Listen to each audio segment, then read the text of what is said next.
lokumu kembo masanjele bongina ye yenda sali biso bolamu apesi biso pema a épargné biso na ba maladie a épargné ba famille na biso asali biso bolamu ngo eleki tellement ebele betela eka maboko soko bakisi bilolo eza lisumu te zala libre ozali koso ya mopesi na pema abongi na lokumu abongi na masanjoli beta maboko zala libre ozali kosa nzambe abongi na lokumu nyonso abongi na nkembo abongi na masanjoli lokumu eza ye nkembo eza ye yenda abongi na yango aza nzambe na nguya nyonso.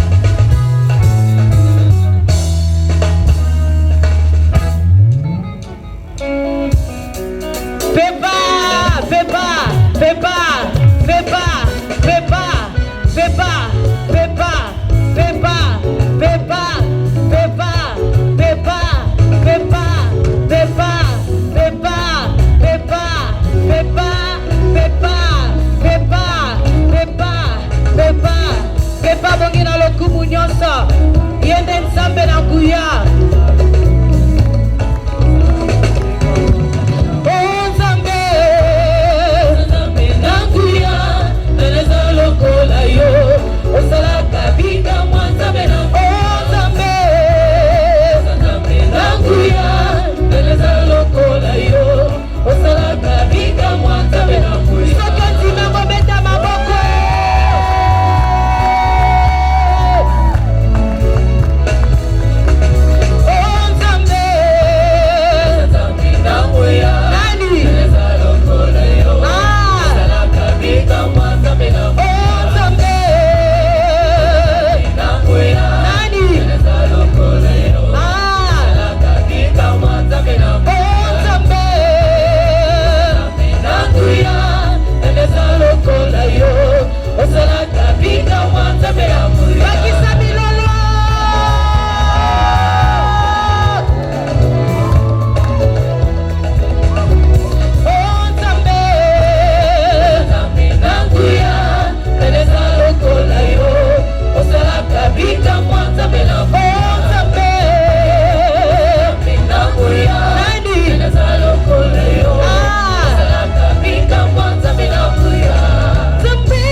atonda bolingo atonda boboto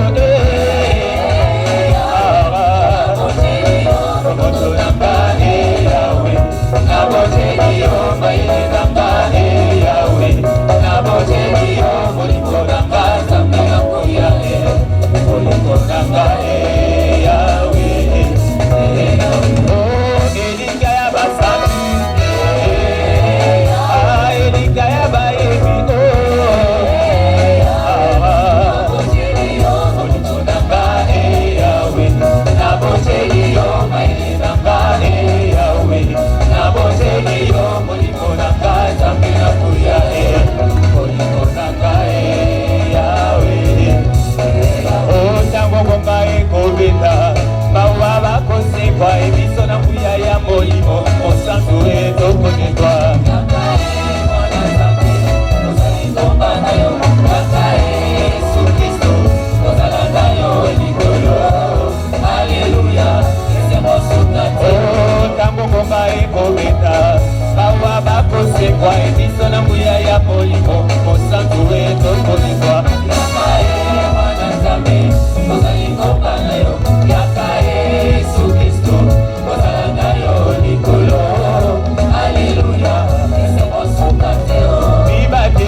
Seigneur, je ne sais pas comment te bénir.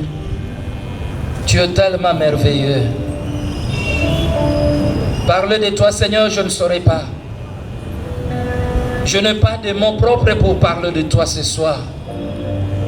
Tu n'es pas un langage, oh Dieu, mais tu es une présence vivante et vivifiante. Zambia Lola. Lokumwezaya yo pokwa lelo poete yondo za Zambi. Lokumwezaya yo pokwa lelo poete yondo za limetre ya tempe ya circonstance. Na ye kotombo la kombo na yo mosantu poete yo leki monene. Tango nyoso sangisa kabana na bato ozalaka na liloba ya koloba. Ozali tata malamu.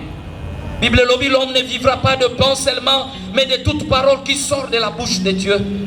Ce qui sort de la bouche de Dieu, c'est ça ce qui donne la vie. Seigneur, nous voulons écouter la parole qui sort de ta bouche. La parole qui vivifie, la parole qui restaure, la parole qui renouvelle. Seigneur, nous saluons ta présence, car nous savons que tu es là. Tu nous as promis là où 2 ou 3 sont réunis à mon nom, je suis au milieu d'eux. Bien-aimés dans le Seigneur, nous allons acclamer très fort pour ovationner la présence de notre Dieu. Il est le roi des rois, le Seigneur des seigneurs, le Dieu de Dieu. Il est au-dessus de toutes choses. Oh Seigneur, je ne sais pas comment tu vas guérir les malades. Je ne sais pas comment tu vas bénir tes enfants. Je ne sais pas, Éternel, comment tu vas libérer tes enfants. Éternel Père de gloire ce soir, car ce moment t'appartient. Oh, règne au milieu de nous, le Saint-Esprit, toi qui es l'enseignant par excellence, qui sait comment convaincre le cœur incrédule, Éternel, à ce qui concerne le péché, la justice et le jugement. Nous t'acclamons, oh Dieu. Nous t'acclamons, oh Dieu. Nous bénissons ton Saint-Nom, oh Dieu. Tu es merveilleux. Tu es merveilleux. À toi l'honneur, à toi la gloire, à toi la magnificence. Oh Jésus, oh Jésus. Que ton nom soit loué. Je lève Jésus ce soir. Je lève Jésus ce soir. Je lève Jésus ce soir. Parce que son nom, le Père l'a élevé au-dessus de tout nom qui peuvent se nommer dans les cieux et sur la terre. Que le nom de Jésus s'élève. Que le nom de Jésus s'élève. Que la gloire du Père s'élève sur toi. Que Dieu s'élève sur toi. Que Dieu s'élève sur toi. Que Dieu s'élève sur toi. Lève-toi mon frère, lève-toi ma sœur, sois éclairé, car ta lumière arrive, car ta lumière arrive, car ta lumière arrive. Voici les ténèbres couvrent la terre et l'obscurité tout le peuple. Mais sur toi l'Éternel se lève, sur toi la gloire de Dieu apparaît. Oh Seigneur, lève-toi ce soir, lève-toi. Lève-toi Seigneur, au-dessus des maladies. Lève-toi, au-dessus des problèmes. Lève-toi, lève-toi.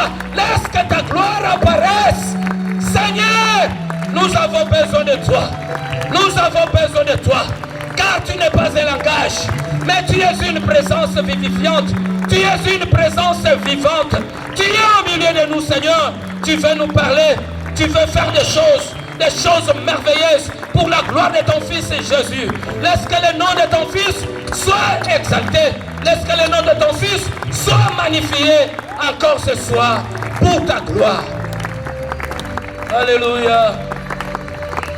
Alléluia. Qui est semblable à toi, l'agneau de Dieu.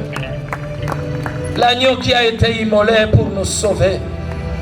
Nous bénissons ton Saint-Nom, Seigneur. Merci pour ces moments.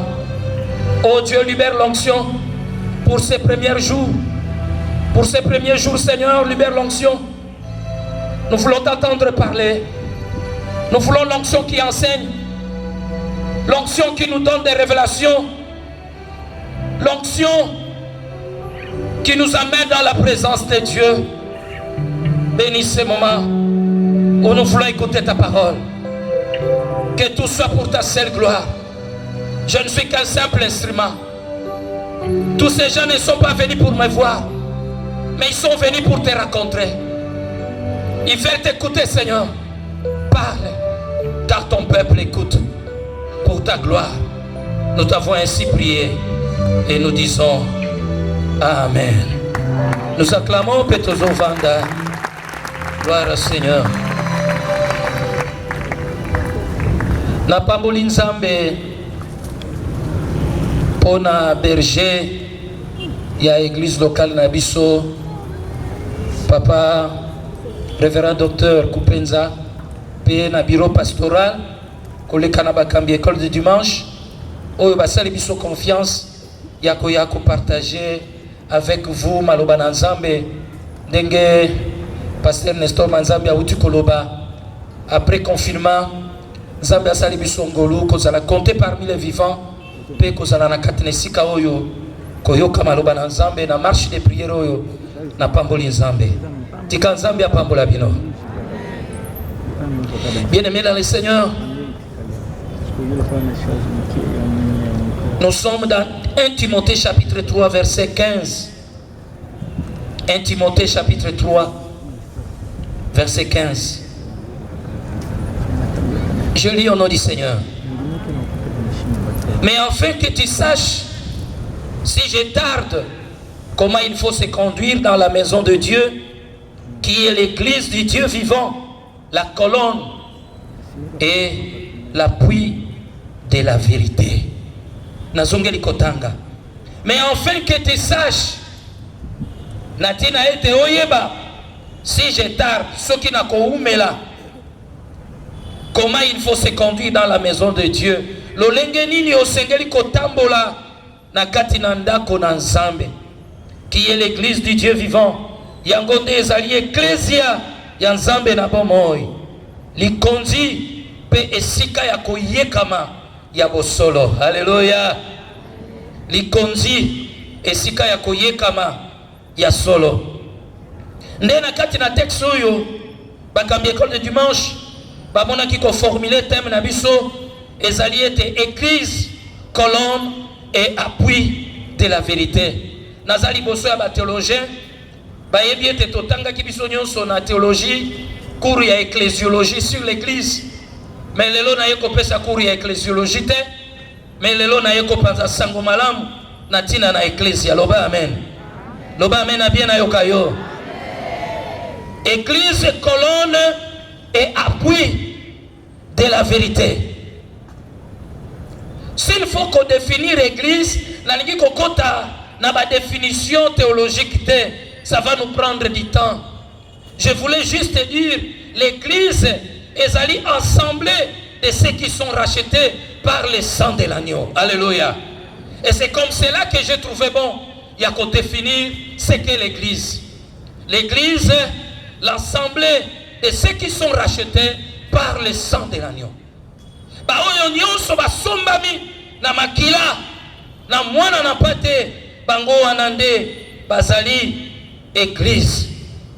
Mais na kati na thème na biso église, colonne et appui de la vérité, tozali na deux concepts clairs oyo ezobenda makanisi na biso tokoki kobanda nanu ko définir yango. Colonne ezali nini, appui ezali nini. Oyebi tango tozolobela likambo ya colonne na appui, nazomona esika nini apôtre Paul azali komona l'image ya temple.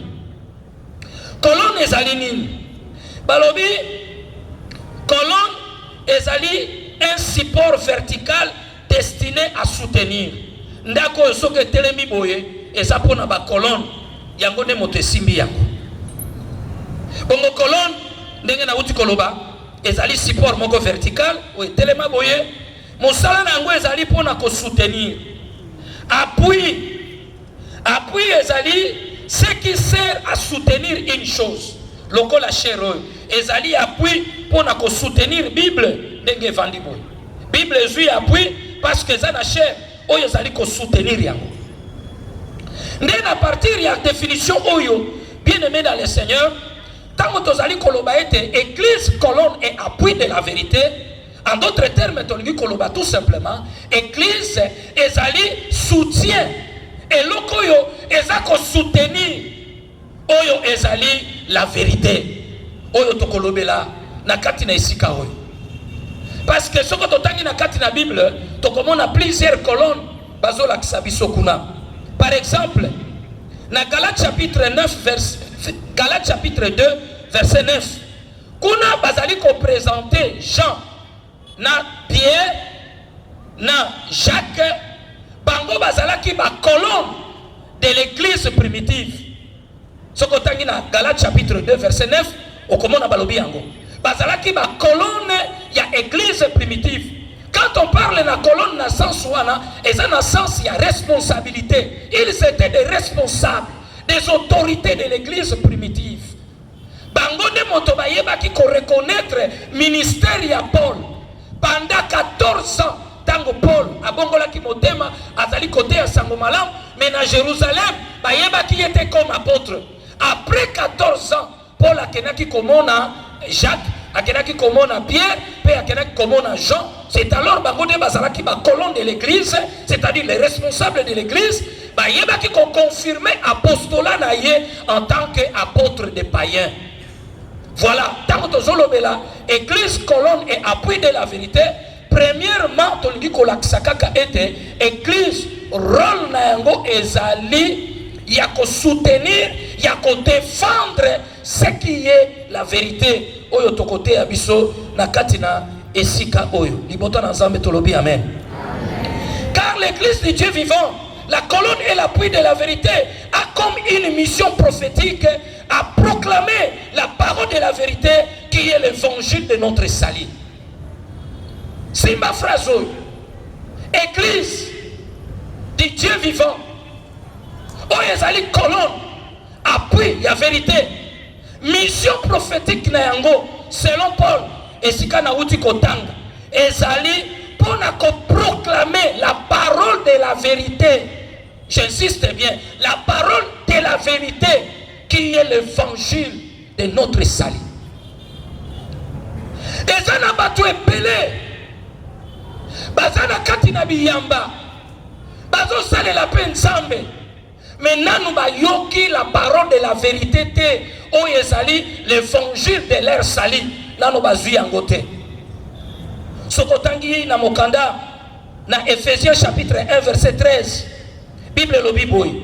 En lui vous aussi, après avoir entendu la parole de la vérité, vous voyez, la parole de la vérité, l'évangile de votre salut, en lui vous avez cru et vous avez été scellés du Saint-Esprit selon le bon plaisir de sa volonté. Tango balobi en lui on est remplacé dans Christ. C'est-à-dire en Christ vous avez aussi, après avoir entendu la parole de la vérité, l'évangile de votre salut. Bato epele bazo sambela bazana katina biyamba bazo sale la pe Nzambe mais nanu bayoka sango ya lobiko na bango te, nanu bayoka parole ya vérité te, parce que église mission prophétique na ndenge na uti koloba ezali ko proclamer la parole de la vérité, o ezali évangile de votre salut. Ça c'est très important. Et tant que tu yambaki évangile de notre salut, Dieu nous a scellés du Saint-Esprit. Mon lima mon santo, yenda zali elembo, oyo ezali ko lakisa, ete biso toza ya ensemble, ete biso toza ko appartenir epai na ensemble. Yangana Paul alobi, celui qui n'a pas l'esprit de Christ n'appartient pas à Dieu.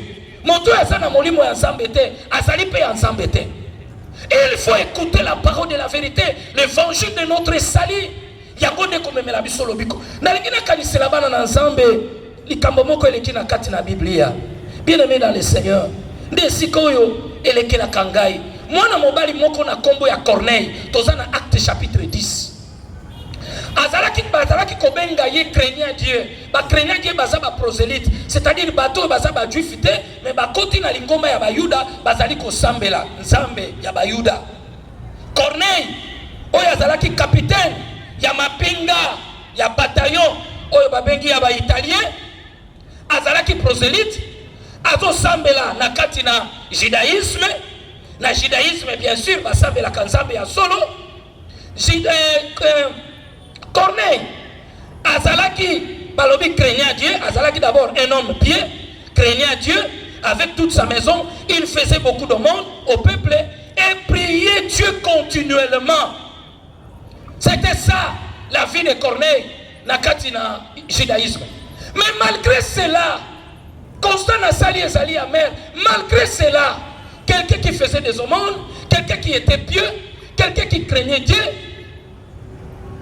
quelqu'un qui a prié continuellement, à Sambe la Kamingi, mais constant ezali amer, il n'était pas sauvé. Il n'était pas sauvé. Malgré cela, qui n'a qu'à judaïsme, mais jusque-là, il n'avait pas encore écouté la parole de la vérité. Oyezali évangile, yalobi konaye. C'est alors, moi j'ai ensemble, abimela kiye, ayebisi Corneille la vision, le sambo na yo, makabo na yo ya mawa, opesa ke pai na babola, et mati en guise de souvenir, et pai ensemble, Zambe akanisi yo, kende na Jope, kende koluka mwana mobali moko, na Césarée, azana Jope, kombo na ye Simon, Pierre, kende kobenga ye, yende aya koyebisa yo la parole de la vérité, l'évangile de votre salut. Baninga, soko tangi texto yo, na Acte chapitre 11, verset 14, Bible lo Bible, qui te dira des choses par lesquelles tu seras sauvé, toi et toute ta famille. Qui te dira les choses par lesquelles tu seras sauvé, toi et toute ta famille. Akoloba na yo makambo oyo, oyo ekobikisa yo na libota na yo. Mais depuis tous les temps, Zalaki na katia judaïsme, il n'a jamais entendu la parole de la vérité, oyo ezali l'évangile de son salut. Et c'était pour la toute première fois que Nzamba sala likambo ya ndengwana na kati na bomoi na Corneille. Mais pour Pierre akende zalaki facilité, Nzambe sengela qui a convaincre Pierre pour akende kuna. Parce qu'un juif qui se respecte akoki kokota na ndaku ya païenté. Yangwana Nzamba la kisaka yeba kapo ya banyama moko impire alobi boma olia. Pierre alobi non ngana liaka banyama oyo ezali impurité. Nzamba alobi na alors moto ngana déclarer pire okoki ko considérer impurité. Nazotinda yo sikoyo bato bazako ya kozwa yo. Ozokene na Césarée, il y a un Corneille là-bas. Azana besoin ya koyoka la parole de la vérité, l'évangile de son salut. Tobeteli Nzambe na biso maboko. Na ligobeta maboko wana malamu. Et c'est par là que moi j'ai compris na katina témoin église, la colonne et l'appui de la vérité, c'est-à-dire l'église doit comprendre sa mission de proclamer la parole de la vérité, l'évangile de votre salut. Bato mingi bazana biyamba, bato mingi bazana ba responsabilité na katina l'église, mais nana yoka sango ya lobiko na yete. Talatina tozali kote ya mateya oyo. Soki pe tozali ko sakola et église ezali colonne et appui ya vérité ezali pona tina oyo na Romains chapitre 1er verset 18 na verset 25. Romains chapitre 1er totangi verset 18 totangi verset 25. Bible lobi boye, la colère de Dieu se révèle du ciel kande nzambe monani na likolo contre toute impiété. Impiété lingi koloba mépris pour les choses de Dieu. Moto ya cholaka makambo ya nzambe, bato bazalaka na mépris ya makambo na nzambe. Bomoni coronavirus oyo ndenge ye na kati na mokili, bato mingi na mikili na poto surtout ba mindele bazalaki na mépris ya nzambe. Mais tala bato ndenge nini bakufi. Et nous avons appris ba kontibo susu ba eko se rendre compte ba non, il faut to luka nzambe. Eza na bato ebele bo solo ya liloba na nzambe bakangi yango na boloko. Po ete bazali kondima nzambe te, batie mayele na bango na mayele na bango na makambo na bango bazali kosala. Et si ka ete basosola monene ya nzambe, mingi basosoli monene ya nzambe te. J'ai appris que Trump a eu coronavirus. Pe azali en quarantaine. Bande ko nzambe akotika la nzambe. Na lobi nzambe akotika la nzambe. Bato bachola ka nzambe bayebi nzambe te. Injustement bakamati vérité ya liloba na nzambe barendre yango captif. Na verset 25 balobi et qui ont changé la vérité de Dieu en mensonge. Bakamati vérité ya nzambe bakomisi yango mensonge. Et qui ont adoré et servi la créature au lieu du créateur qui est béni éternellement. Nesika ete basalela mokeli bango bazali kosalela bikelamo yango na kande ya nzambe emonani likolo na bato wana oyo baza ko rendre la vérité captive, bazali kokanga bosolo injustement pe bango wana Bible lobby ba changer vérité ensemble ba komisi yango mensonge esika ete ba sambela mokeli bango bazali ko sambela ekelamo talatina oyo to sengeli côté ya mateya oyo église colonne et appui de la vérité. Nous devons proclamer Jésus-Christ et sengeli na biso to sakola liloba ya vérité oyo ezali évangile ya Jésus pona lobiko ya bato libota na nzambe tolobi amen. Yangwana na kati na marche de prière oyo bien-aimé dans le Seigneur ezana makambo mibale oyo ngai na lingi ko partager na biso par rapport ya texte totangaki na 1 Timothée chapitre 3 verset 15. Ezana makambo mibale na lingi toyekola tokobanda moko lelo musu tokozwa ngolobi pe tokoya kosukisa mokolo ya vendredi. Likambo ya liboso na lingi toyekola c'est que l'église Église ezali nini? Église ezali nini? Po bazolobela biso église du Dieu vivant, la maison de Dieu qui est l'église du Dieu vivant, la colonne et l'appui de la vérité. Alors namona qui importance ya kolobela lelo c'est que l'église. Église ezali nini? Et deuxième chose to kolobela ezali de la bonne conduite dans la maison de Dieu. La bonne conduite dans la maison de Dieu. Pour Paul à Timothée, mais afin que tu saches, si je tarde, comment il faut se conduire dans la maison de Dieu. Il est aussi question d'une conduite, c'est-à-dire il y a éthique chrétienne. Parce que ce qui te sosoli, c'est que l'église, et ce qui peut te sosola, le lenge kanito sengeli kotambola, kobika bomo inabiso na katina église, oyo babengi l'église du Dieu vivant. Alléluia. Yangwana na koti. C'est que l'église, bien-aimé dans le Seigneur, et l'église, église du Dieu vivant, ezali dénomination te, ezali pe religion moko songolo te, ezali pe communauté moko te, mais église, ezali kolobelawa, ezali pe pardon, système religieux moko te. Bisiko désordre zako umela ndenge na utaki koloba église ezali ensemble ya baye ba oyo basikolami na makila na Yesu Masia. Yango na apôtre Paul azoloba ete vous avez été rachetés à un grand prix. Nzamba somba biso na talo parce que prix ya rachat na biso ezali nde makila na Yesu Masia. Alléluia. Alléluia. Nous sommes rachetés à un grand prix. La chose la plus chère au monde est yo, est nga. Parce que prix à l'obi konabiso et kokani na ba or nyoso te ezana kati na Congo et kokiko somba ta molimo ya moto moko te. Nous avons été rachetés à un grand prix. Yangwana lokali bozo to sengeli koyeba. Église ezali lisanga ya basikolami ya barachete ba oyo basikolami na makila na Yesu Kristo po biso to sombami na talo makasi. Alléluia. Nazali ko kanisa yango na Apocalypse chapitre 5 verset 9 à 10. Tangu les 4 êtres vivants na les 24 vieillards bazali ko kumisa ensemble bazali ko loba tu es digne de prendre le livre et d'en ouvrir le sceau. Car tu as été immolé et tu as racheté pour Dieu par ton sang des hommes de toutes tribus, de toutes langues, de tout peuple et de toute nation. Et tu as fait d'eux un royaume et des sacrificateurs pour notre Dieu. Ils régneront sur la terre. Alléluia. Nous sommes un royaume, c'est-à-dire Tozaba roi, Tozaba conte. Nous sommes des sacrificateurs. Yanzambe na bomoi nde biso ye Yesu asikoli biso na makila na ye po ete biso to appartenir epai na ye. Moto nyonso aza na kati na église du Dieu vivant, il doit savoir ete ye asikolama na talo na makila na mwana na pate.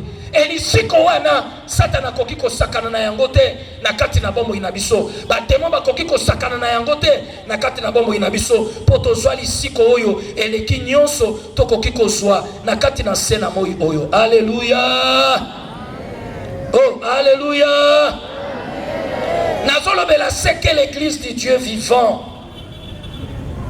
Nazokanisa mokolo mosusu Yesu azalaki na discussion na basadicéen bango bandimaka te ke lisekwa ezali. Bongo bazalaki na débat makasi batunaki Yesu motuna moko boyo lobaka lisekwa ezali metala likambo esalamaki mwasi moko abali mibali sambo sikoyo mokolo lisekwa akozala mwasi ya nani? Yesu pe yanolaki bango. Mais na maloba Yesu alobaki likambo moko na Matthieu chapitre 22 verset 33. Jésus, je suis le Dieu d'Abraham, le Dieu d'Isaac et le Dieu de Jacob. Dieu n'est pas le Dieu de mort, mais de vivants. Alléluia. Dieu n'est pas le Dieu de mort, mais de vivants. Pour na kolakisa ete, parce que pas ina basadicéen, bandimaka kaka 5 livres Pentateuque. Kobana na Genèse tina Deutéronome. Oyo nyonso tikali wana bango bandimaka yango te. Pona bango na 5 livres ya Pentateuque, c'est-à-dire Nzambe alobela jamais likambo ya résurrection kuna. Mais Jésus a prouvé bango noir sur blanc. Dieu a parlé de la résurrection. Alobi tango Nzambe azalaki koloba na tata na bino Abraham, je suis le Dieu d'Abraham, je suis le Dieu d'Isaac, je suis le Dieu de Jacob. Et le koloba était Dieu n'est pas le Dieu de mort, mais de vivant. Pour dire que Abraham oyandimela kanzam, Isaac oyandimela kanzam, Jacob oyandimela kanzam, azana bomoy atakwa siliko wa. Alléluia. Ce que vous comprendre la vérité, vous comprenez ngo lisusu liboso ya Marthe. Yesu alobaki yango. Je ne sais pas si c'est Marthe ou Marie. Entre les deux, la sœur à Lazare. Dans Jean chapitre 11 verset 25. Et Jésus a fait une déclaration formelle en disant: je suis la résurrection et la vie. Celui qui croit en moi vivra quand même il serait mort. Nazali liseko pe bomoy. Bango nyonso bawelela kozala banzambe, mais na mona te moko na bango asotoproclama aloba ete yazali la résurrection, yazali la vie. Ezaka kana moto moko oyo azali la résurrection, oyo azali la vie, c'est Jésus-Christ de Nazareth. Betela nanu Yesu wana maboko. Ata bango na ngambu wana balobiete ya biso tata mfuma longo yende nzambe, mais jamais déclarer sa résurrection. Azala nzambe mais sa résurrection te. Azala nzambe mais sa la vie te. Kaka moto moko aloba ete je suis la résurrection et la vie, c'est Jésus-Christ. Et Yesu abakisi, Yesu alobiete, celui qui croit en moi vivra quand même il serait mort. Yango ngana lobaka ete ba Kristo bakufaka te. Révérend vela kufita azana bomoy. Révérend ndengwa kufita azana bomoy. Pokati na Yesu tozana bomoy atako to kufi. Est-ce que zana motomoka yokingai? Ba nyuso bazana kati église bakufaka te. Atana longwe na nzoto na kufi, mais kati na Yesu nazana bomoy. Talatino ngana ndimela Yesu. Talatino ngana pona kozala na église du Dieu vivant. Nazana kobanga te, ata vela kei, ata ndengwa kei, bazana bomo ikati na Yesu. Boyo nyonso bazokende avant, bazakati na Yesu, bazana bomo, baza dans l'église du Dieu vivant. Parce que Dieu n'est pas le Dieu des morts, mais il est le Dieu des vivants. Et c'est ça la vérité que l'église doit soutenir.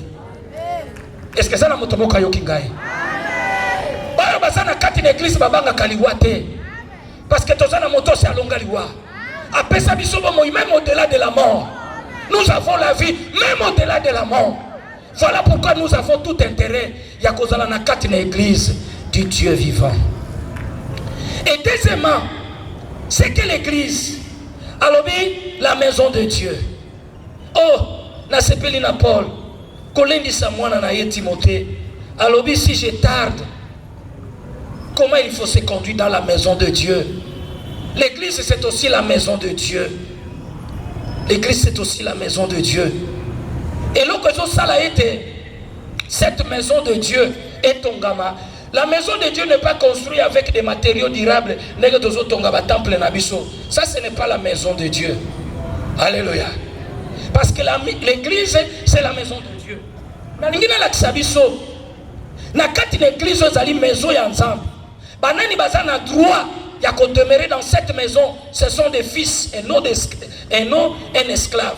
Un fils peut demeurer dans la maison de Dieu, mais pas un esclave. Yangana mokolo mosusu, Yesu azaleki kolobana na ba yekoli na ba juif. Alobi na bango na Jean chapitre 8 verset 34 à 35 oui. En vérité, je vous le dis, leur répliqua Jésus. Quiconque se livre au péché est esclave du péché. Or, l'esclave ne demeure pas toujours dans la maison, les fils y demeurent toujours. Alléluia. L'esclave ne demeure pas dans la maison de Dieu, mais les fils y demeurent toujours. Si donc le fils vous affranchit, vous serez réellement libre. Mais vous connaîtrez la vérité et la vérité vous affranchira. Vérité est pour nous franchir biso.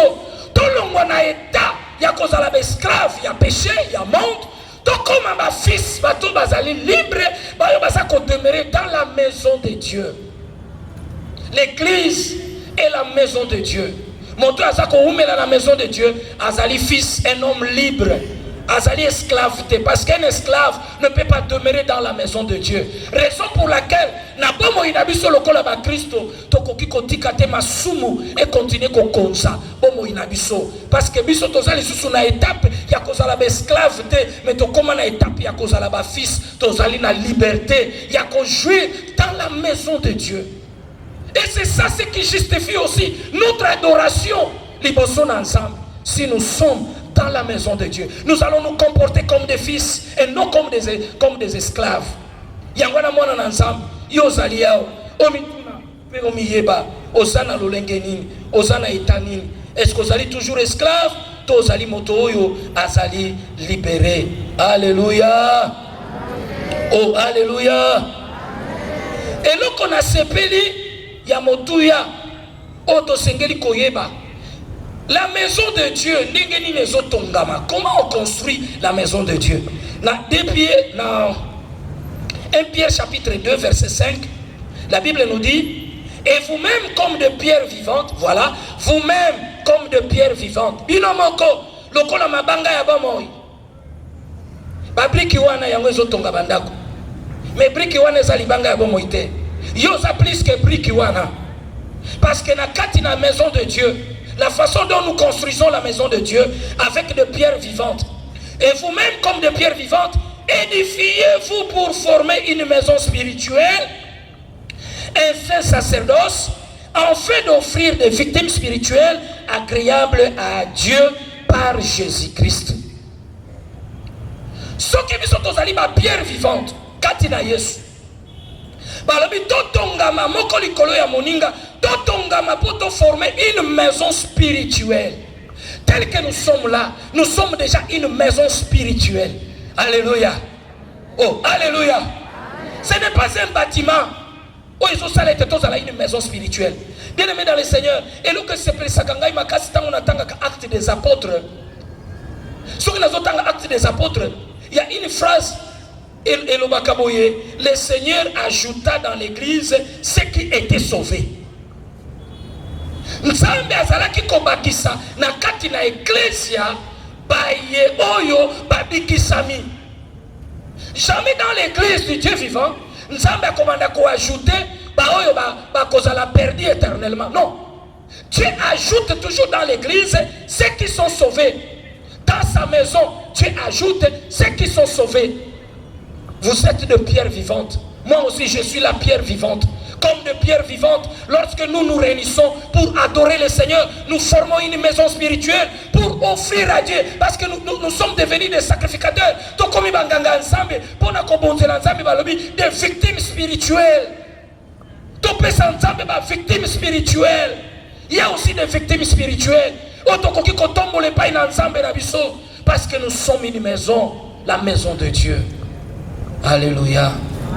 Oh, alléluia. Yangana moko mususu Yesu apameli ba Yuda ba kikoteka na wenze. Alobete ma maison sera appelée une maison de prière. Dans Matthieu 21:13, ma maison sera une maison de prière, mais vous en faites une caverne de voleurs. Ndako ya tata na ngai sengeleza na ndako ya losambo, mais bino bokomisi yango esika ya ba miyibi. Batolelo babongoli maison ya Nzambe ekomi ba maison ya escroquerie esika bato bazosala makambo na bango l'église bongwani ekomi ba makablo bisika bato bazoluka mimbongo na bango. Non, bien-aimé dans le Seigneur, to changer objectif ya maison de Dieu te.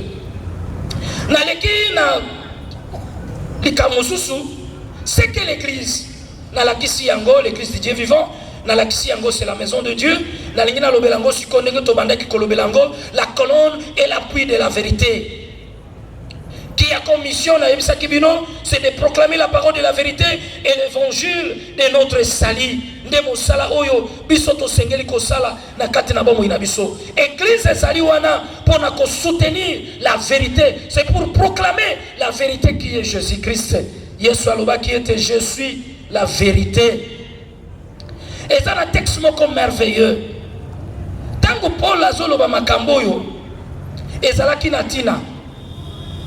Tanga zo yebisa mwana na Timothée oyeba kotambola na ndako ya Nzambe oyo ezali église ezali colonne appui ya vérité ezalaki na tina tina nina bandaki koyebisa ye makambo wana ezalaki pona tina oyo pona koyebisa Timothée oyo azalaki le jeune pasteur na église ya Éphèse à cause ya ba fausse doctrine oyo ezalaki kozala propager na kati na Éphèse.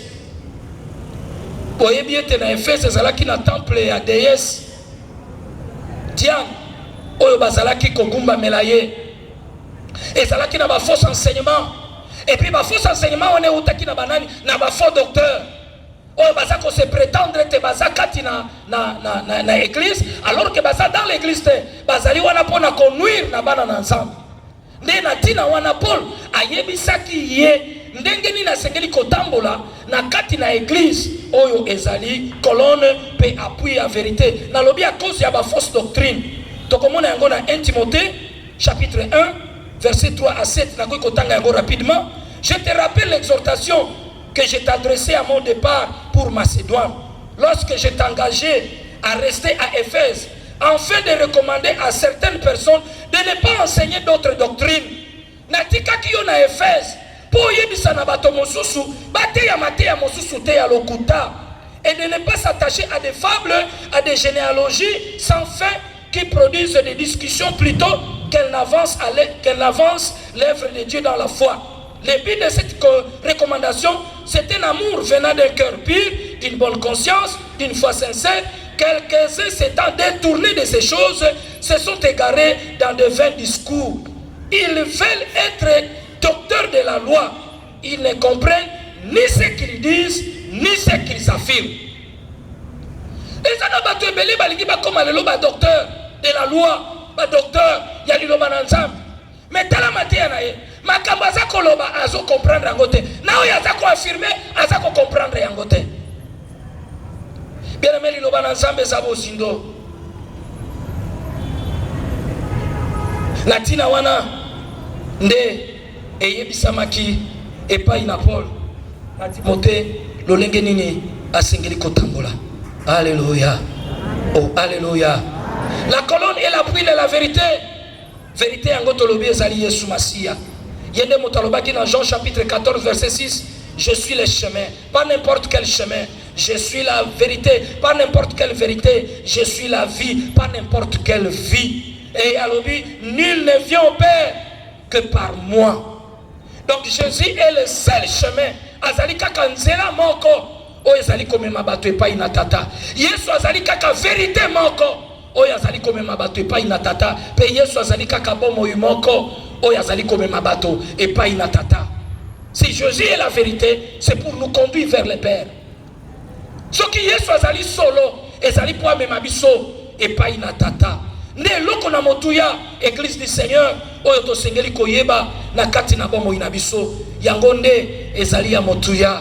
Oh nazo kanisa Pilate mokolo mosusu azo sambisa Yesu asambisi kuta yebisi Yesu yebite kengana na pouvoir à libérer yo pe ya kokanga yo.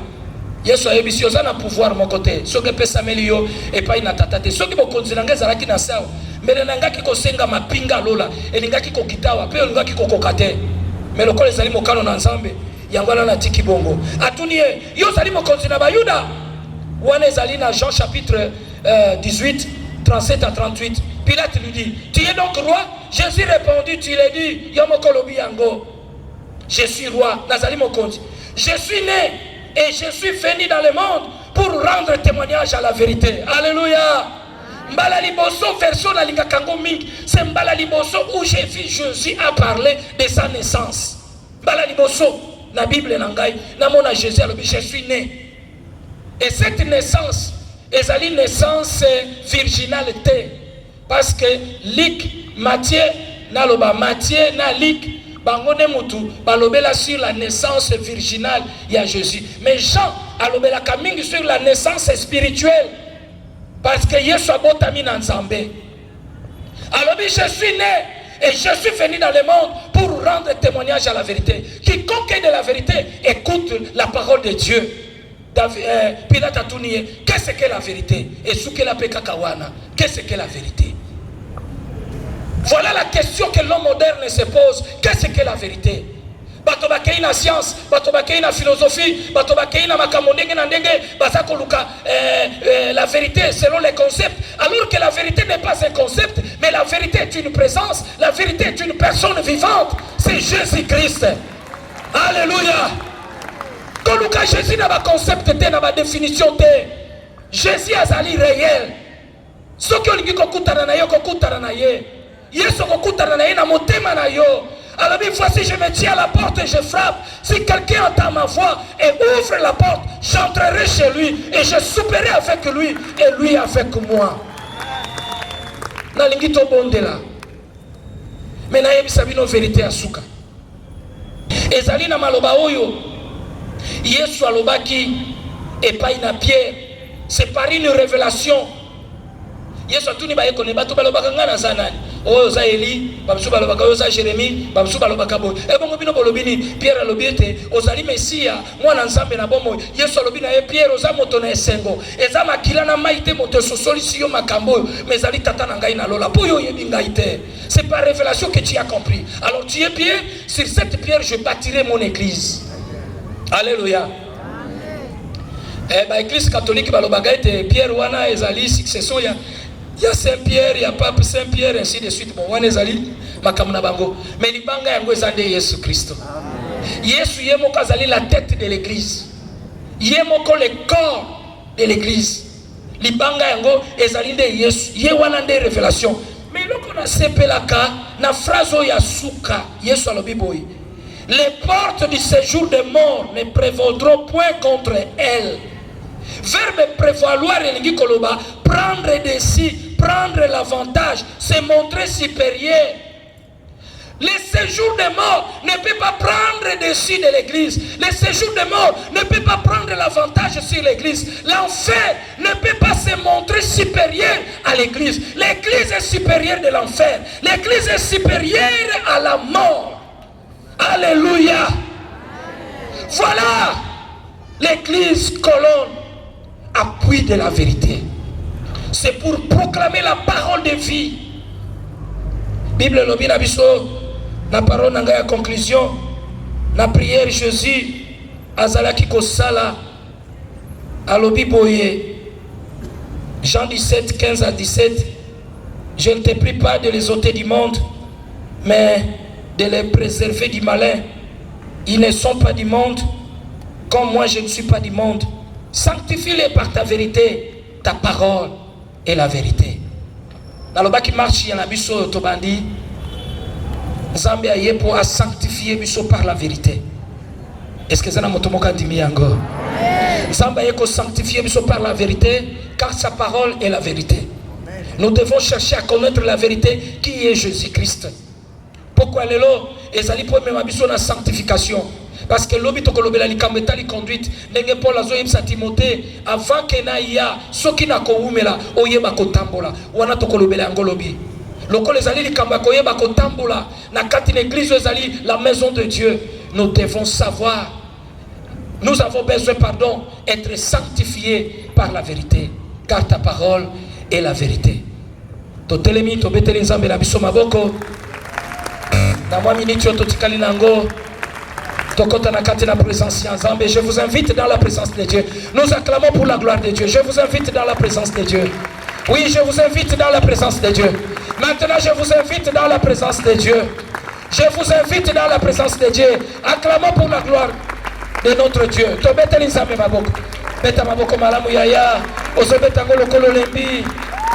betango lokola moto ayoki vérité, betango lokola moto asosoli vérité, betango lokola moto ayoki parole ya vérité, l'évangile de votre salut, betango malam.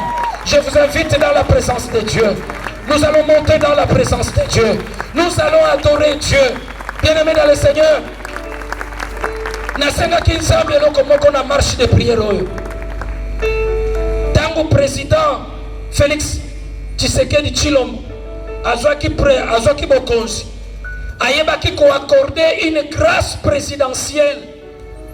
Ezalaki na bamoko na ba prisonnier politique babimaki na grâce présidentielle wana. Nasambelaki nzambe na marche de prière oyo. Nasengaki eloko moko. Seigneur, que tu nous accordes la grâce divine. Alléluia. Nzambe accorde biso na pokwa lelo une grâce divine. Oye ko libérer ba prisonnier, oye ko libérer ba captif, oye ko pikisa ba bel, oye ko pambola yo, oye ko fongola ba porte na yo. Omona loboko na nzambe na kati na bomo ina yo. Omona nzambe ko sala kati na bomo ina yo. Ndenge zobeta maboko ndenge pozo sambela. Ngana zo di nzambe wana. Na poko ya lelo azako libérer une grâce divine, une grâce divine, une grâce divine dans son église, une grâce divine. Matara kati na losambo. Nasengaki na nzambe nalobi papa poko ya lelo accorde-nous une grâce divine. Soki mokonzi ya mboka aza ko accorder une grâce présidentielle bato bazobima na baboloko a fortiori nzambe ya lola oyo azali la tête de l'église, oyo azali le corps de l'église ne peut pas nous accorder une grâce divine. Il y a une grâce divine que Dieu accorde à quelqu'un ce soir. Il y a une grâce divine. Quand on a le sabo banda kobondela banda koto na nzambe pona malobolo nalingi nayoka losambo na yo, nalingi nayoka losambo na yo matana losambo kaka ndenge ozobeta maboko matana losambo. Bien-aimé dans le Seigneur, matana losambo, matana losambo. Moi je crois il y a une grâce divine que Dieu libère. Il y a une grâce divine, il y a une grâce divine, il y a une grâce divine. Tout est grâce, bien-aimé dans le Seigneur. Nyonso nzambe asalelaka biso ezalaka kaka ngolu biso tomeritaka yango te. Nzambe alola nayebisaki yo na losambo na ngai lokola otunaki Ezekiel eske mikuwa oyo ekobika. Ezekiel ayebisaki yo nzambe yo moko oyebi. Nzambe alola ngai nazondima poko lelo yo moko oyebi ndenge kokangola bana na yo, yo moko oyebi ndenge kosala miracle, yo moko oyebi ndenge lino kofongola baporte ete bana na yo babika bolamu na yo, yo moko oyebi na poko lelo ndenge ozali kopangola bana na yo, yo moko oyebi ndenge ozosala na poko lelo matana losambo.